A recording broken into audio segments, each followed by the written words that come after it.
and unfortunately we did have two speakers and the other one couldn't make it, so it'll be a little shorter tonight, but I'm very excited to introduce Andrea Luce, who is a Ph.D. candidate in the Department of Pharmacology at UW, who will be sharing about her cancer research.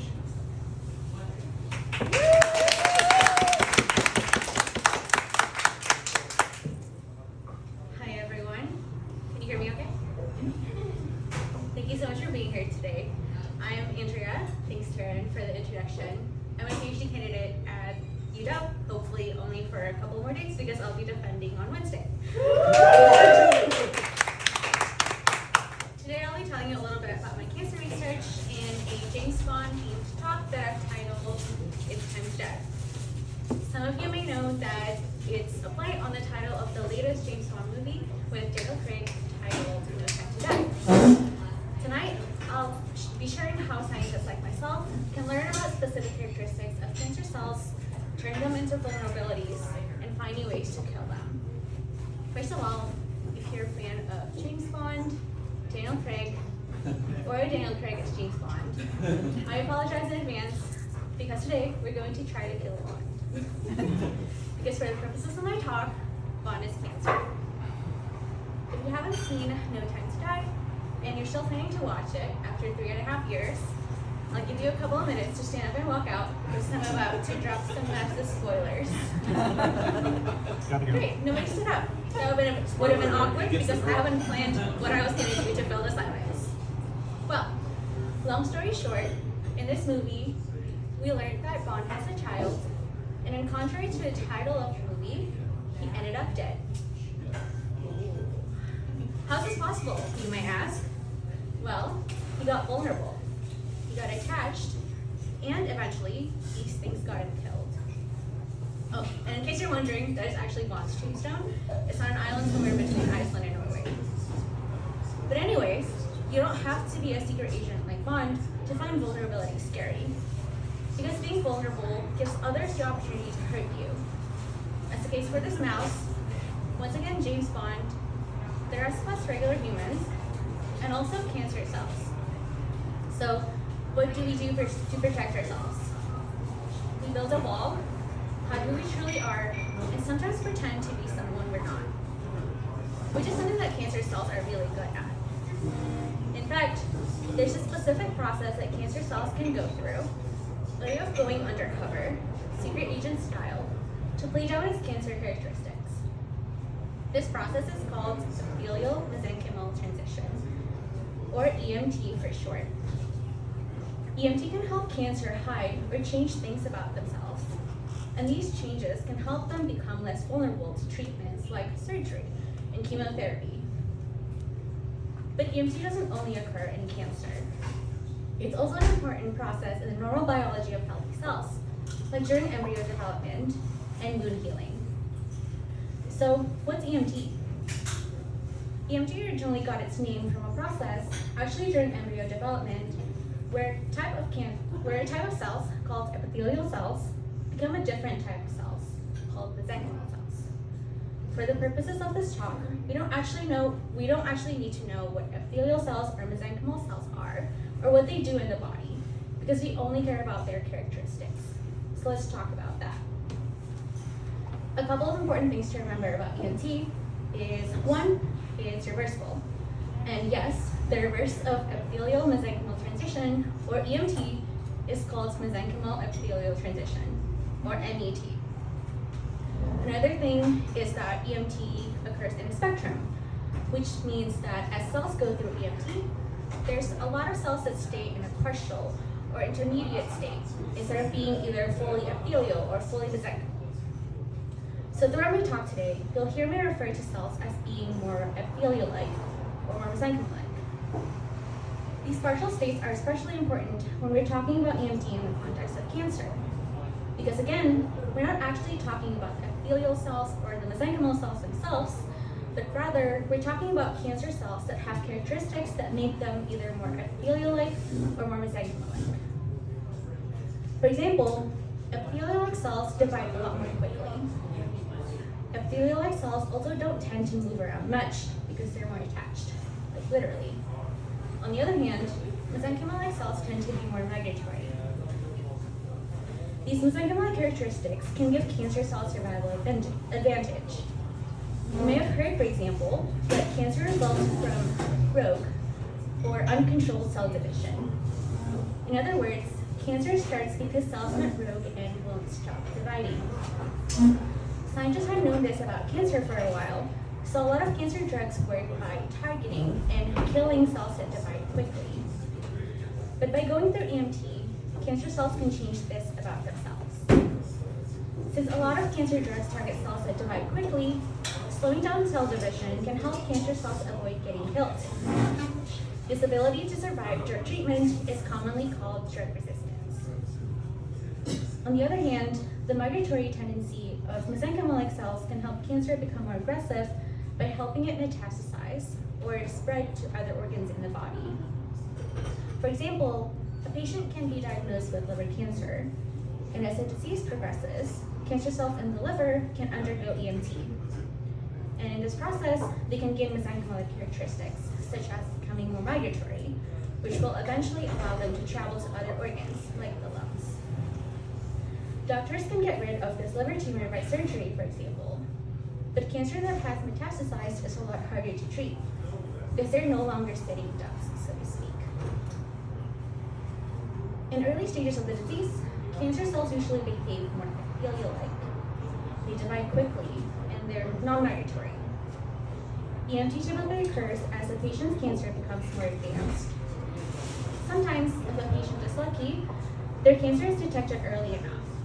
And with surgery, or maybe 1 or 2 rounds of chemo, their doctor would declare them cancer-free. But it's difficult, if not impossible, to make sure that you get rid of every single cancer cell from the patient's body. And these few cancer cells that remain can one day return. And when they do, unfortunately, they're often a lot more aggressive. And when I say aggressive here, I'm mainly referring to the fact that it has the 2 characteristics that we just talked about: drug resistance and the ability to metastasize. At this point, maybe you're wondering, wait, isn't EMT reversible? So can't you just reverse EMT? That way, we can get rid of the characteristics that make cancer seem so invincible. If we can, say, reveal cancer's vulnerabilities, maybe we can get them back to this early stage of the disease where they're much easier to kill. The answer is yes. Well, maybe. At least that's what we're trying to do. But in order to reverse EMT, we need to first know what causes it. Essentially, what makes these cells the way they are. And to do this, we're going to look within the cells. Scientists who study processes in the cell, like me, can focus on different things. This difference is sometimes in the type of molecule that we study. If you took biology in high school, you might remember learning about the central dogma of molecular biology, where you learned that DNA is this kind of molecule that acts as the cell's blueprint. Cells can process DNA into RNA, which serves as this intermediate molecule that is eventually made into proteins. Proteins are often considered as the main actors in cells because they carry out different functions that allow cells and even organisms to survive and have certain characteristics, like to be more epithelial-like or mesenchymal-like. So while most cells in our body have the same DNA content, different cells can express proteins differently. This difference in protein expression, in many ways, makes cells the way they are. So to learn about why epithelial-like and mesenchymal-like cells are different and what makes them the way they are, we can look for differences in the protein expression between these cell types, which is what I do in my PhD. More specifically, I study the difference between liver cancer cells that are more mesenchymal-like versus the ones that are more epithelial-like. To study these cells, I need to get them to open up to me. And to do this, I literally break them open, or lyse them. This gives me cell soups, which we call lysates, which I then analyze using an equipment called a mass spectrometer. Mass spectrometry, or MS analysis, can tell me what proteins are in my lysates and how much. By comparing the MS data for lysates from cells that are mesenchymal-like to the ones that are epithelial-like, I can find out differences between the two. Using this approach, I found that there's a lot more of this protein called AAK1 in liver cancer cells that are more mesenchymal-like in characteristic, which made me wonder, is AAK1 what gives the cells their mesenchymal-like characteristics?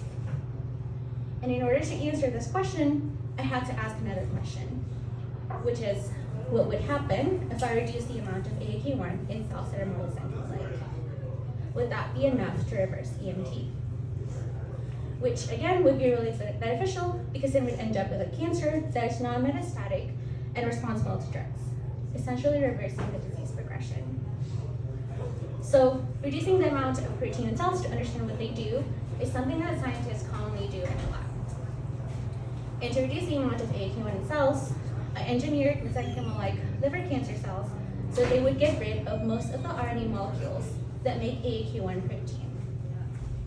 I then compared the characteristics of the non-engineered cells with lots of AAK1 to the ones with less AAK1 around. I then tested if this change is enough to make cells undergo EMT reversal, or MET.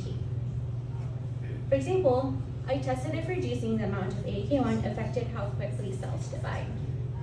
To do this, I counted the number of cells shown here on the y-axis in the 10,000s. So when the label here says 1, it's actually 10,000 cells. When the label says 2, it's 20,000 cells, and so on. I do this every day for 5 days, which is indicated on the x-axis. And I compared the number of cells with lots of AAK1 in black to those with less AAK1 shown in red. On day 5, for example, we can see that compared to the cells with lots of AAK1, I have nearly twice as many cells with less AAK1. This observation is consistent with my idea that removing AAK1 from cells can reverse EMT. Because as we discussed earlier, we know that epithelial-like cells divide more quickly. I also tested if reducing AAK1 affect how cells respond to drugs. To do this, I treated cells with different amount of drugs, shown on the x-axis. Each tick mark represents a 10-fold difference in the amount of drugs that I used. I then plotted the proportion of cells that survived drug treatment on the y-axis. Because I wanted to know if AAK1 can help cells withstand drug treatment, I compared the amount of drug that's needed to kill cells with lots of AAK1, shown in black, to what's needed to kill cells with less AAK1, shown in red. So the way that we interpret this graph is we find a point on the y-axis where we have half of the population of cells killed, in this case here, and we'll look at how much drug is needed to achieve that for each condition. And you can see here that it takes a much higher, almost 10 times the amount of drug to kill about half the cells with lots of AAK1 compared to the amount of drug that's needed to kill cells with less AAK1. This indicates that removing AAK1 does make cells less resistant to drugs. This is good because chemo drugs are usually pretty toxic, so the lower the amount of drug that we need to kill cancer cells, the better. This finding also further supports my idea that removing AAK1 from cells can reverse EMT, because we know that epithelial-like cells are more sensitive to drug treatment. Finally, I wanted to see how the level of AAK1 affected cells' ability to migrate, which is a metric for cancer metastasis. To do this, I put cells in this special chamber on top of a membrane that has little pores, so cells will have to squeeze through in order to get to the other side. This mimics the change in shape that cells have to go through in order to move in our body. I then counted the cells that migrated, shown here on the y-axis, comparing again between cells that have lots of AAK1, shown in black, and those with less AAK1, shown in red. As the graph clearly shows, the removal of AAK1 really reduced the cell's ability to migrate. This again supports my idea that removing AAK1 from cells can reverse EMT, because as we discussed, epithelial-like cells don't tend to move around much, while mesenchymal-like cells are more migratory. So, to summarize, vulnerability endangers both James Bond and cancer cells alike. While Bond hides his vulnerabilities with his tough looks, fancy cars, and cool weapons, cancer acts all tough by going through EMT. In this process, cancer cells gain mesenchymal-like characteristics, such as drug resistance and the ability to metastasize. So essentially, EMT helps cancer hide its vulnerabilities, and as a result, makes them more difficult to kill. Through my work, I found that there's a lot more of this protein called AAK1 in liver cancer cells that have mesenchymal-like characteristics. I also found that AAK1 can really help these cells seem all tough and invincible. This reveals AAK1's promise as a protein that researchers can develop cancer drugs against. Hopefully one day, these drugs can help patients whose cancers have become more aggressive because of EMT. Because as we've seen, without AAK1, cancer cells are plain old softies with vulnerabilities that are much easier to kill. Thank you.